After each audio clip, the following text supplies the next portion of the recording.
নমস্কার বন্ধুরা, তোমরা কেমন আছো? আশা করি ভালোই আছো। মিষ্টু রান্নাঘরে তোমাদের স্বাগত জানিয়ে শুরু করছি আমার আজকের রেসিপি। আমার আজকের রেসিপি হলো কচুর লতির পাতুরি। এর জন্য এখানে আমি কচুর লতি কেটে নিয়েছি। এদিকে পাতুরি করার জন্য এখানে নিয়ে নিয়েছি কলা পাতা। এখানে আমি পাতুরিটা কলা পাতায় করব। আমি কচুরলতির পাতুরি কীভাবে করছি তা দেখার জন্য তোমরা পুরো ভিডিওটা দেখতে থাকো। এখানে আমি কচুরলতিগুলি ধুয়ে পরিষ্কার করে নিয়েছি। গ্যাসে এদিকে একটা কড়াই বসিয়ে দিয়ে দিলাম জল। এখন আমি এই জলের মধ্যে দিয়ে দেব কচুরলতিগুলি দেওয়ার পর এখন এর মধ্যে দিয়ে দেব সামান্য পরিমাণ নুন দেওয়ার পর এখন আমি 3-4 মিনিটের মতন কচুরলতিটা ফুটিয়ে নেব। অনেক সময় কচুরলতি গলায় ধরে, এর জন্য কচুরলতি 2-3 মিনিটের মতন নুন দিয়ে ফুটিয়ে নিলে তারপর কচুরলতি খাওয়ার সময় আর গলায় ধরে না। 2-3 মিনিট ফোটানো হয়ে যাওয়ার পর এখন আমি এই কচুরলতিটা তুলে নিচ্ছি প্লেটে।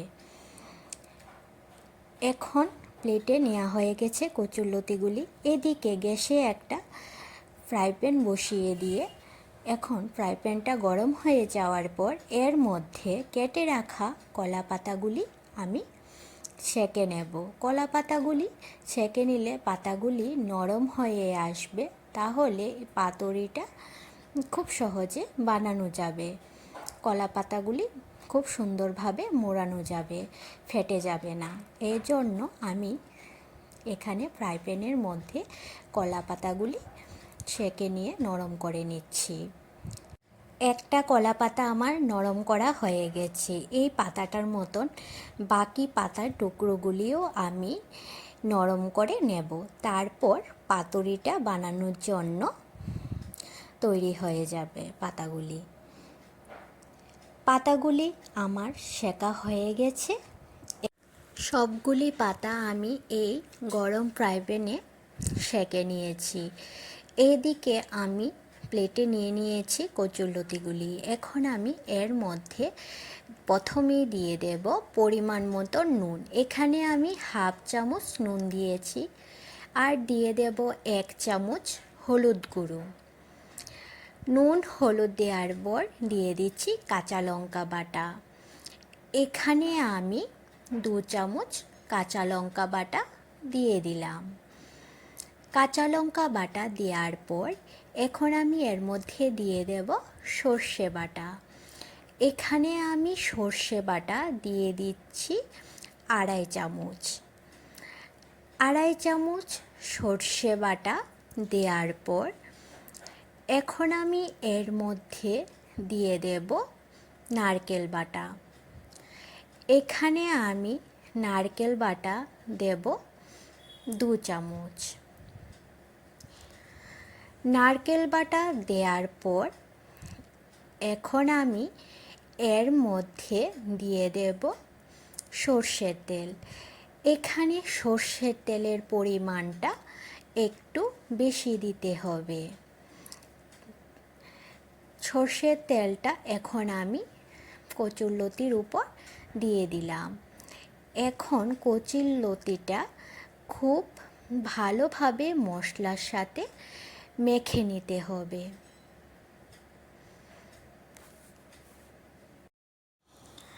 কচুরলতিটা আমি খুব ভালোভাবে মেখে নিয়েছি। কচুরলতিটা আমার সব মশলা দিয়ে মাখা হয়ে যাওয়ার পর এখন আমি এই কচুরলতিটা কলা পাতায় দেব। এর জন্য এখানে আমি কলা পাতা নিয়ে নিয়েছি। এখানে আমি বড় কলা পাতার উপরে ছোট ছোট টুকরো কলা পাতাগুলি দিয়ে দিচ্ছি। তারপর কলা পাতাগুলি দেওয়ার পর এখন আমি এই কচুরলতির মাখাটা দিয়ে দিচ্ছি। কচুরলতির মাখাটা কলা পাতার উপরে দেওয়ার পর এখন আমি এর মধ্যে আরও অল্প পরিমাণ সর্ষের তেল দিয়ে দেব। এখানে আমি মশলাটা মাখার সময় চিনি দিইনি। এখন আমি এর মধ্যে স্বাদের জন্য 1 চামচ চিনি দিয়ে দিচ্ছি। তোমরা চাইলে নাও দিতে পারো, কিন্তু সামান্য পরিমাণ চিনি দিলে এই কচুরলতির পাতুরিটা খেতে খুব ভালো হয়। চিনিটা দেওয়ার পর এখন আমি কচুরলতির সাথে চিনিটা মিশিয়ে নিয়ে তারপর এর কচুরলতির উপরে একটা কলা পাতা দিয়ে তারপর নিচের কলা পাতাগুলি মুড়িয়ে নিচ্ছি।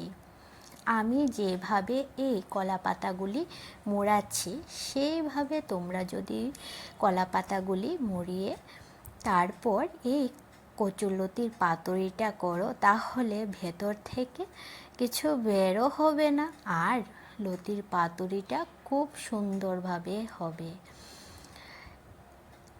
আমি কলা পাতাগুলি চতুর্দিকে খুব ভালোভাবে মুড়িয়ে নিচ্ছি।